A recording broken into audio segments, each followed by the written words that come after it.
The Fourth Way by P.D. Ouspensky.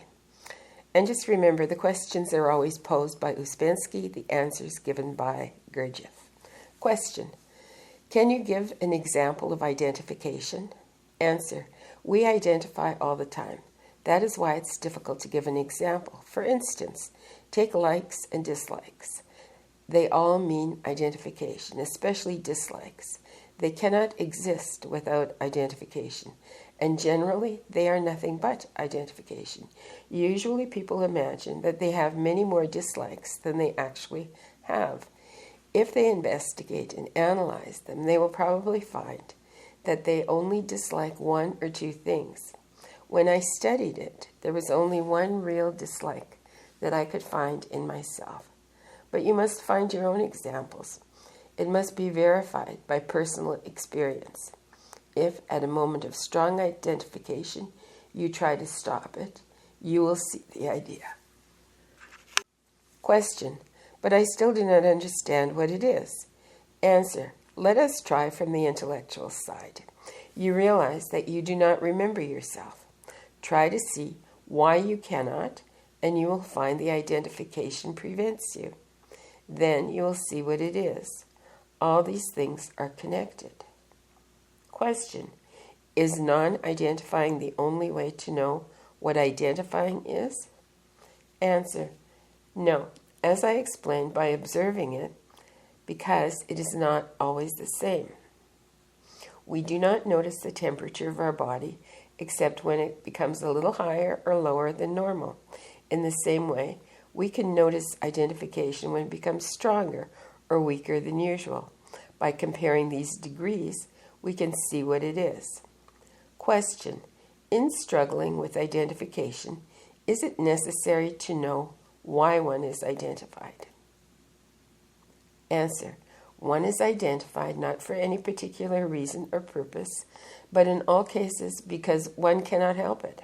How can one know why you identify? But you must know why you struggle. This is the thing. If you do not forget the reason why, you will be 10 times more successful. Very often we begin struggling and then forget why.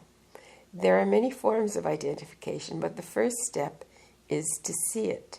The second step is to struggle with it in order to become free of it. As I said, it is a process, not a moment. We are in it all the time. We spend our energy in the wrong way on identification and negative emotions. They are open taps from which our energy flows out. Question: can one suddenly change the energy of anger into something else? One has tremendous energy at these moments. Answer: one has tremendous energy and it works by itself without control and makes one act in a certain way. Why? What is the connecting link? Identification is the link. Stop identification and you will have this energy at your disposal.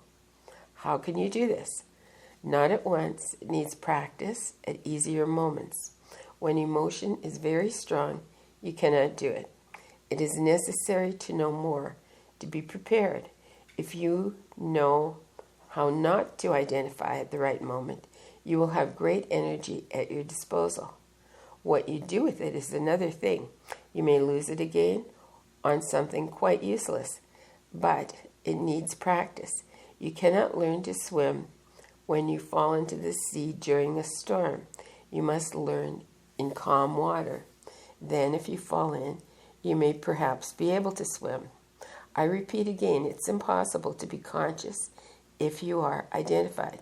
This is one of the difficulties that comes later because people have some favorite identifications which they do not want to give up, and at the same time they say they want to be conscious.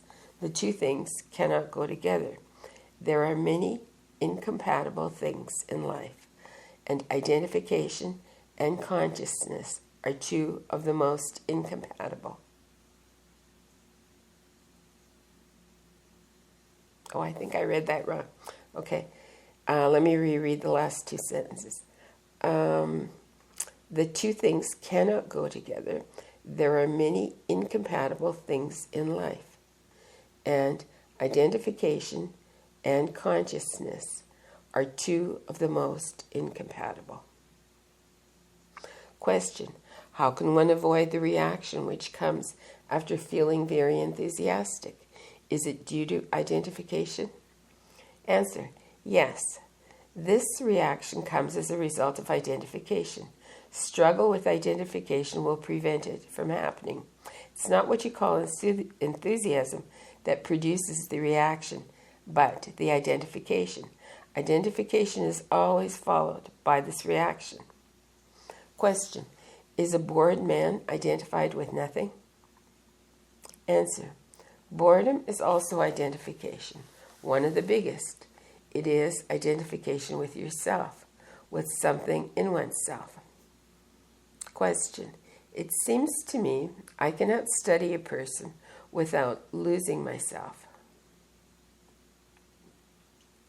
Without losing myself in him or her. Yet, I understand that this is wrong. Answer: it is a wrong idea that one cannot study a person or anything else without losing oneself. If you lose yourself in anything, you cannot study it. Identifying is always a weakening element. The more you identify, the worse your study is, and the smaller the results. You may remember that in the first lecture I said that identifying with people takes the form of considering. Now, there are two kinds of considering: internal and external. Internal considering is the same as identifying.